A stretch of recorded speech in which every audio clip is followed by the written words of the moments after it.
আসসালামু আলাইকুম। ইনফো টেলিভিশনে সবাইকে স্বাগত।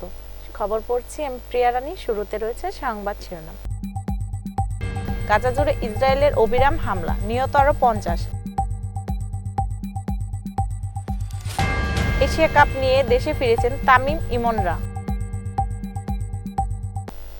সনাতন জোটের মুখপাত্র চিন্ময় কৃষ্ণ দাস ব্রহ্মচারী অনুসারীদের তাণ্ডবের ঘটনা দায়ের হওয়া একটি মামলায় ৮ আসামিকে ৫ দিনের রিমান্ডে পাঠিয়েছেন আদালত। মঙ্গলবার ১০ ডিসেম্বর মেট্রোপলিটন ম্যাজিস্ট্রেট আলমগীর হোসেনের আদালতে এ আদেশ দেন।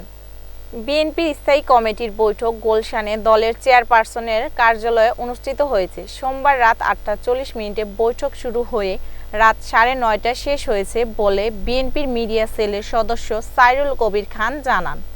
বিএনপির ভারপ্রাপ্ত চেয়ারম্যান তারেক রহমানের ভার্চুয়াল সভাপতিত্বে দলের স্থায়ী কমিটির সদস্য ডক্টর খন্দকার মোশাররফ হোসেন, আমির খসরু মাহমুদ চৌধুরী, সালাউদ্দিন আহমেদ, বেগম সেলিমা রহমান, হাফিজ উদ্দিন আহমেদ ও অধ্যাপক ডক্টর এ.জেড.এম জাহিদ হোসেন সহ অন্যান্য নেতৃবৃন্দ বৈঠকে উপস্থিত ছিলেন। এ সময় অনলাইনে যুক্ত ছিলেন বিএনপির মহাসচিব মির্জা ফখরুল ইসলাম আলমগীর।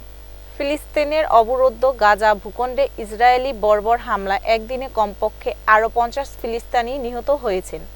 এতে করে উপত্যকাটিতে নিহত মোট সংখ্যা 44,750 ছাড়িয়ে গেছে। এছাড়া গত বছর অক্টোবর থেকে চলা এই হামলায় আহত হয়েছেন আরও লক্ষাধিক ফিলিস্তিনি। সোমবার ৯ ডিসেম্বর এক প্রতিবেদনে এ তথ্য জানিয়েছেন বার্তা সংস্থা আনাদোলু। গতকাল যুব এশিয়া কাপে ভারতকে ৫৯ রানে হারিয়ে এশিয়ান ক্রিকেটের শ্রেষ্ঠত্ব বাংলাদেশের কাঁধে উঠে টানা দ্বিতীয়বারের মতো যুব ক্রিকেট এশিয়া সেরা হলো বাংলাদেশের তরুণ টাইগাররা। এশিয়া কাপ জয়ের পর আজ সোমবার রাতে দেশে ফিরেছেন কোচিং স্টাফসহ ক্রিকেটাররা। হজরত শাহজালাল আন্তর্জাতিক বিমানবন্দরে রাত ১১টায় অবতরণ করে যুব এশিয়া কাপ দলের বহনকারী বিমান। সেখানে উপস্থিত ছিলেন বিসিবির কয়েকজন পরিচালক। এতক্ষণ ইনফো টেলিভিশনের সাথে থাকার জন্য ধন্যবাদ। আমাদের সকল নিউজ দেখার জন্য www.infotvbd.com অথবা আমাদের ফেসবুক পেজ ও ইউটিউব চ্যানেল ভিজিট করুন।